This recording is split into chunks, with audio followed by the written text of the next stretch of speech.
Reflection of light topic पे discussion करेंगे। Reflection of light के दो लॉज हैं। पहला law angle of incidence is equal to angle of reflection. Another law is angle of incident ray, reflected ray and normal to the plane mirror is lie on the same plane. First you see the plane mirror you can see in the figure, that is Mn is the plane mirror and incident ray is coming from infinity, that is first one, and it is get reflected back, that is second one.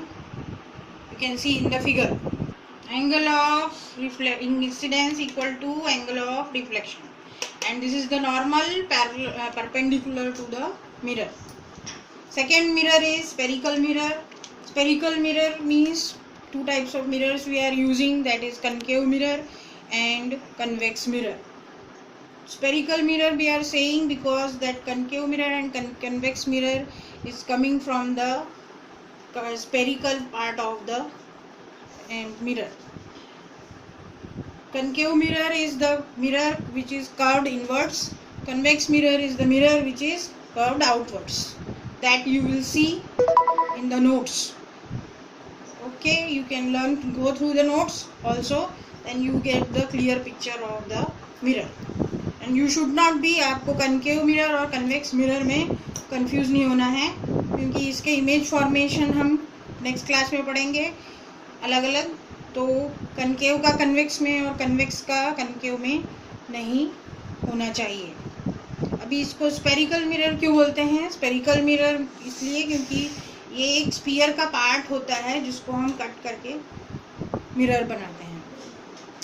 That's why it is called spherical mirror. अभी image formation पढ़ने से पहले हमें mirror की कुछ terms clear करनी होंगी, वो आज हम क्लियर करेंगे और कल से हम फिर इमेज फॉर्मेशन पढ़ेंगे। तो फिगर में देखिए, एक ये स्पेरिकल मिरर कनकेव मिरर मैंने बनाया है। इसके सेंटर पॉइंट को बोलते हैं पोल। फिर जिस स्फीयर से ये मिरर बना गया है उसका जो सेंटर होता है उसको बोलते हैं centre of curvature. Then the line joint passing through P and C, that is called as the principal axis, and the distance PC is called the radius of curvature. ये सारी टर्म्स आपको clear होनी चाहिए। Next class में हम image formation पढ़ेंगे। Thank you.